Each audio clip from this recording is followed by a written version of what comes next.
कारण तापड होती मी. जसं आज आहे तसंही पूर्वी पण तापडच होती. असं करता बरोबर इथले जेवढे क्रिमिनल असन बापाचा संपर्क कमी आला पण पोरीचा खूप आला. एखादा रिक्षेवाला तिकडे काही कांड करून खाना खाले और चल जा. तर त्याच्यामुळे कसं आता लोक खूप सांगतात वाल्याचं वाल्मिक असं तसं, तसं होत नाही. फुले शाहू आंबेडकरांच्या माणसाला माणूस बनवण्याचं जर मशीन कोणती असेल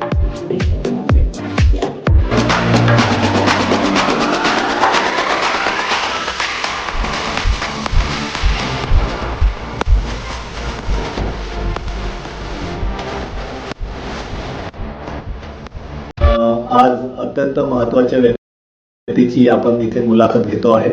उमरेडमधील अतिशय एक मोठं नाव, सामाजिक चळवळीतलं एक धगधगतं असं व्यक्तिमत्व, एक क्रांतिकारी वादळाचं व्यक्तिमत्व, त्या म्हणजे जयबुन्निसा शेख मॅडम. त्या आपल्याशी आज संवाद साधणार आहे. तर मी वळतो प्रश्नाकडे. तर मॅडम, तुमचं जे बालपण आहे ते कोणत्या गावात, म्हणजे कुठे जन्म झाला तुमचा? सर, माझा जन्म, माझे वडील पोलीस खात्यात होते आणि ग्रामीण पोलीसला होते. जन्म माझा नागपूरला झाला पण त्यांची ट्रान्सफर खेड्यापाड्या करायची. तर जन्म नागपूरला होऊन जेव्हा मी शाळेत गेले तर शाळेची सुरुवात पारशिवनीपासून झाली. पारशिवनी पोलीस स्टेशनला असताना पहिल्या वर्गात. मग त्याच्यानंतर कळमेश्वरला, कारण आमचे वडील जसं बाकीचे अधिकारी येतात तुकाराम मुंडे सारखेच होते, स्पष्ट बघतात, त्याच्यामुळे त्यांची ट्रान्सफर वर्षभरातून व्हायलाच पाहिजे. म्हणून मग ते इकडे आले 2-4 गावं जाऊन आणि कळमेश्वर मोपा आणि मी 4था वर्ग बेल्यातून पास केला. म्हणजे उमरेड तालुक्यातच बेला आहे, तिथे माझं प्रायमरी शिक्षण बेल्यात म्हणजे झालं. पुढे मग हायस्कूल, पुढे मग भिवापूरला मिडल स्कूल 7वा वर्गपर्यंत इथे. मग त्याच्यानंतर रामटेकला ट्रान्सफर झाली तर तिथून माझं मॅट्रिक झालं श्रीराम कन्या विद्यालय. आणि मग त्याच्यानंतर आम्ही नागपूरला आलो वडिलांची ट्रान्सफर झाल्या. आमच्या काळात ही 11वी-12वी नव्हतं, प्री असायचं आणि प्री नंतर मग फर्स्ट इयर सेकंड इयर असायचं.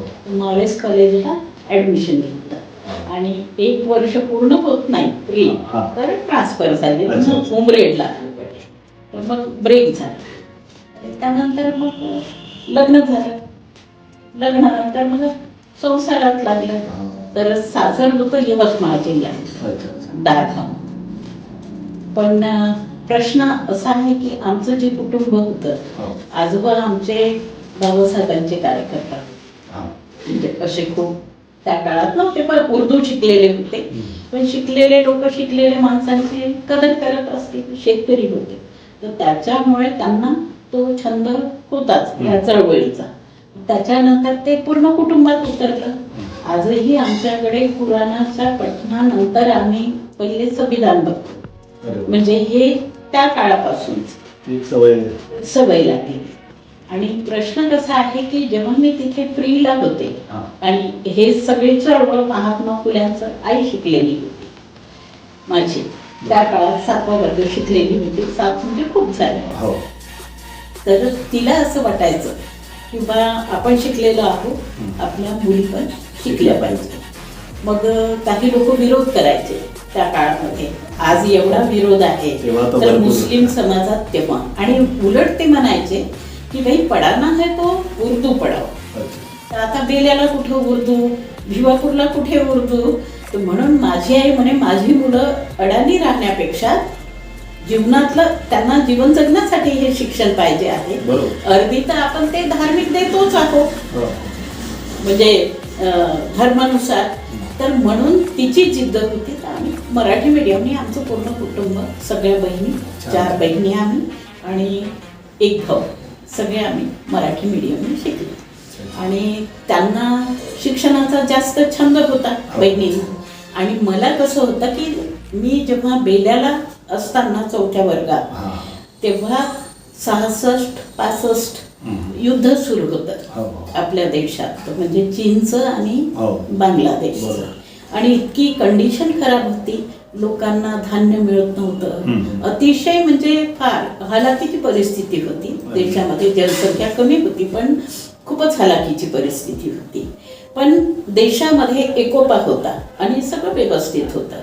तर मला बालपणापासून हा छंद होता. जेव्हा आम्ही शाळेत जायचो, आम्ही कर्मचाऱ्याची मुलं, तर भाजी पोळी व्यवस्थित. पण जेव्हा आमच्यासोबत जी मुलं शिकायची ते आपलं भाजी भाकर घेऊन यायचे, तर त्यांच्या भाजीला तेल नाही, अशी मिरच्या, भाकरी किंवा हे कुक्कूस असायचं त्यावेळेस, लोक सांगतात आता तशा. तर आम्हाला आपला डबा त्यांच्यासमोर उघडायचा की नाही असं वाटायचं. आणि सतत म्हणजे डोक्यात ते असायचं की बा आपण इतकं चांगलं खातो, लोक असं कसं खाऊ शकतात. मग वडिलांना विचारायचं की अब्बा अपन इतना अच्छा खाते हैं, समाज में लोग ऐसा खाते. मग बाबा सांगायचे की बेटा परिस्थिती तशी आहे, गरिबी आहे. तर त्याच्यामुळे हा छंद बालपणापासून होता. शिक्षणात कमी लक्ष, पण कोणाच्या मारामाऱ्या झाल्या किंवा कोणी आपसात भांडले तर त्यावेळेस कसं पोलीस डिपार्टमेंट घ्यायचे लोक, त्याचा पूर्ण फायदा पोलिसांनी कमी उचलला पण पोरीनी जास्त. तंटे मिटवायचे त्या काळापासून. माझा म्हणजे तो समोरचा प्रश्न तोच होता की तुम्ही म्हणजे सामाजिक चळवळीत जे आज आहे, तर त्याचं जे तुमच्या मनात बीजारोपण झालं, पहिल्यांदा तुम्हाला का बरं कुठून वाटलं की आपण सामाजिक क्षेत्रात जावं? हा, तर ते तिथूनच म्हणजे शाळेमध्ये लोकांची अशी अवस्था बघितली. मग आमच्याकडे पुस्तकं चांगली असायची, पेन पेन्सिल सगळे व्यवस्थित असायचे, पण लोकांकडे त्यावेळेस दौत ताक असायचं, तेही लोकांना मिळत नव्हतं. म्हणून ते सतत डोक्यामध्ये यायचं का यांना कुठेतरी झालं पाहिजे. मग जेवढे कर्मचारी असायचे, पोलीस म्हणा किंवा आणखी डॉक्टर असे मोजकेच असायचे, तर मग त्यांच्याकडे पोलीस क्वार्टर लांब असायचे आणि जसं बाजार दूर असायचं. मग त्यांच्याकडे आणा काकू मी भाजीचं आणून देतं, आणून दिलं का काकू 4 आणे द्यायच्या. मग ते 2-4 घराचं आणून दिलं तर 12ने 1 रुपया जमा झाला की मग त्यातून त्या गरीब मुलांना देतं. हे मला लहानपणापासून असं छंद होतं आणि कुठेही अडथळा आला नाही.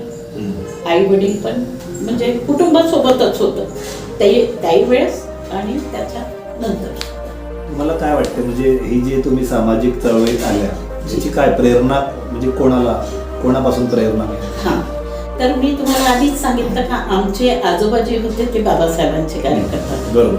आणि जेव्हा मी त्या प्रीला असताना तेव्हा 1972 सुरू होतं आणि त्यावेळेस देशामध्ये म्हणजे पिक्चर समाज को बदल डालो नक्सलाइटची ती सुरुवात झाली आणि ती कॉलेजमध्ये पॅम्पलेट वाटायचे.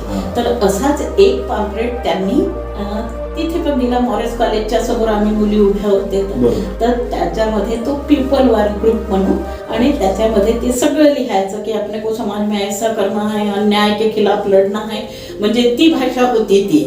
तर मी ते पॅम्पलेट, कारण डोकं असं असल्यामुळे ते पॅम्पलेट घेतलं, आपल्या बुकात ठेवलं. आई काय करायची की दर दिवशी चेक करायची.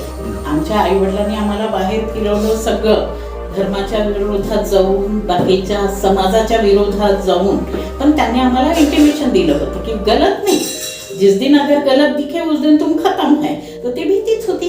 तर ते बुकामध्ये ते पॅम्पलेट होतं. तर आईनी वाचलं, बाबांना सांगितलं की बघा मुलगी या मार्गाला लागत आहे. म्हणून माझे वडील इंदोऱ्याला गेले. पोलीस लाईन टाकलेला होतो आम्ही नागपूरला, तिथून ते इंदोऱ्याला गेले आणि त्यांनी पुस्तक आणले, सुगत घुमटेखोर. तेव्हा छोटं होतं सुगत घुमटेखोर.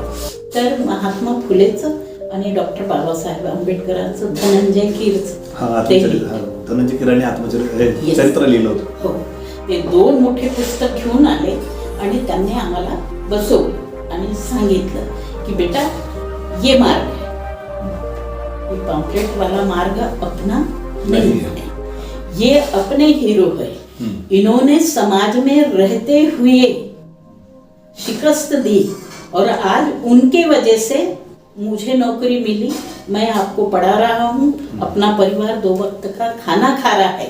तो समाज में रह के समाज को मार के संघर्ष नहीं कर सकते, समाज में रह के ही तुमको संघर्ष करना पडेगा. आणि ही प्रेरणा तिथून मिळाली. मग त्याच्यानंतर लग्नानंतर हे विचार असल्यामुळे मग चळवळी व्हायच्या ना. जोगेंद्र कवाडे साहेबांची चळवळ होती ती. माझ्या लग्नाच्या वेळेस नामांतराचा नामांतराचं लढा. मशालाचा मोर्चा. मग डोकं असं असल्यामुळे ते व्यक्तिमत्व तसं घडत हा, तर मग ते डोक्यात असायचं का आपण गेलं पाहिजे, पण काही बंधनं होती. मग वडिलांनी जेव्हा लग्न जोडलं तर त्यांनी सांगितलं की हमने हमारे बच्चों को मराठी से पढ़ाया है, हमारी बच्चियां आपके घर का सब काम करेंगी, खाना बनाना आप जो कराएंगे वो सब करेंगी, लेकिन ये बच्ची जो है मेरी, तो इसको सामाजिक इसमें हाँ ज्यादा है, तो इसलिए कभी ये कहीं गई आप कहेंगे बुरका उड़ के जाएंगी, लेकिन जाएंगे जरूर कुठे भाषण बिषण असलं तर. हे माझ्या बाबांनी त्यांच्याशी कमिटमेंट घेतलं. म्हणजे सासरचे लोक ते शेतकरी होते पण चांगले होते. पण आता काही गोष्टी आपणही मान्य केल्या पाहिजे का आपला मार्ग वेगळाच होता. बरोबर. त्याही बंधाला वाटत असेल म्हणून कदाचित ते जुळू शकलं नाही. रास्ते अलग होने की वजह से. मग त्या जीवनामध्ये काही घडामोडी सुरुवात झाल्या. जास्त वर्षाचं काही टिकलं नाही. 7 वर्ष मी येणं जाणं असं राहिलं. त्याच्यानंतर ही 2 मुलं झाली. मग बाबा मला घेऊन आले. घेऊन आल्यानंतर माझे काका यवतमाळला असतात. त्यांनी म्हणजे मावशीच काकाला दिलेली आहे. ते कांशीरामजींचे खरोखर. आणि त्यावेळेस कांशीरामजींचं म्हणजे सुरुवात होती.